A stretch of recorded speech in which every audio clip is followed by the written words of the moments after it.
حکمت و نصیحت کے حیرت انگیز واقعات کی صفحہ نمبر 208 پر ایک عجیب و غریب حکایت لکھی ہے۔ بادشاہ اورنگزیب عالمگیر ہندوستان کا مشہور و معروف بادشاہ گزرا ہے۔ اس نے ایک بار اپنے استاد محترم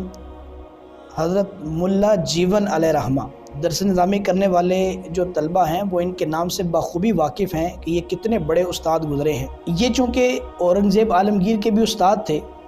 اورنگزیب عالمگیر نے ایک بار ان کو صرف 2 آنے نذرانہ پیش کیا۔ اب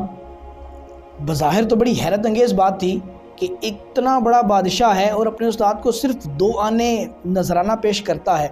لیکن چونکہ اس وقت کے جو لوگ تھے یہ بڑے حکمت والے تھے، انہوں نے وہ 2 آنے رکھے اور گھر جا کر اپنی زوجہ محترمہ سے کہا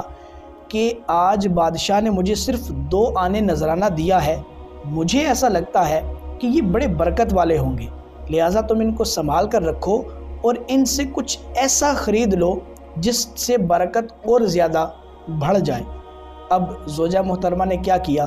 کہ آپ نے اس سے انڈے خرید لیے، ان انڈوں سے اس خاتون نے بچے نکلوائے، چوزے بنے،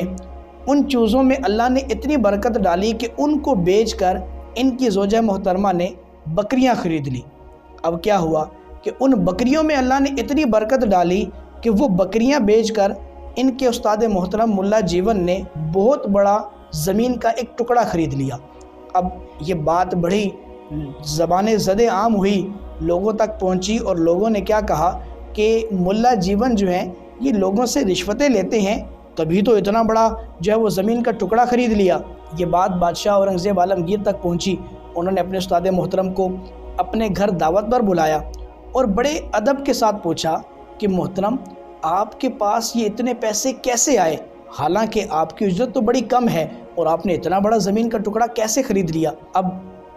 ملا جیون نے کہا کہ بادشاہ سلامت، بات یہ ہے کہ یہ آپ کے دیے ہوئے ان 2 آنوں کی برکت ہے کہ اللہ نے مجھ پر اتنی برکت فرمائی کہ میں اتنا بڑا زمین کا ٹکڑا خریدنے کے قابل بنا۔ اب آپ بتائیے کہ وہ 2 آنے کہاں سے آئے تھے، وہ کہاں سے آپ نے کمائے تھے کہ ان میں اتنی برکت ہمارے لیے رکھی گئی؟ تو بادشاہ اورنگزیب عالمگیر نے اپنے خادم سے کہا کہ جاؤ فلاں ہندو مہاجن کو بلا لاؤ اور اسے کہو کہ آتے ہوئے اپنا 3 سال کا کھاتا بھی لے آئے۔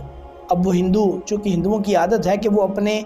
بہی کھاتوں کو بہت زیادہ لکھ کر رکھتے ہیں اور بڑا سنبھال کر رکھتے ہیں، وہ اپنا کھاتا اٹھا کر لایا تو اس نے اس تاریخ کا وہ صفحہ کھولا کہ جس تاریخ کا بادشاہ سلامت نے پوچھا تھا۔ اس نے کہا کہ اس سے پچھلے دن بارش ہوئی تھی، اس بارش کی وجہ سے میری چھت خراب ہو گئی تھی، تو میں نے ایک مزدور کو بلایا اور اس کو 2 آنے اجرت دے کر میں نے اپنا چھت ٹھیک کروایا۔ تو جب اس ہندو مہاجن نے یہ خبر دی تو اب بادشاہ اورنگزیب عالمگیر نے اپنے استاد محترم سے کہا کہ استاد جی، آپ کا یہ شاگرد اس ہندو مہاجن کا اس دن مزدور تھا، میں نے اس کے گھر پر مزدوری کر کے وہ 2 آنے کمائے تھے اور وہ 2 آنے میں نے آپ کو نذرانے کے طور پر پیش کیے۔ پتہ یہ چلتا ہے کہ اگر کوئی شخص بڑی محنت کے ساتھ حلال روزی کماتا ہے، اللہ اس میں بڑی برکت رکھتا ہے۔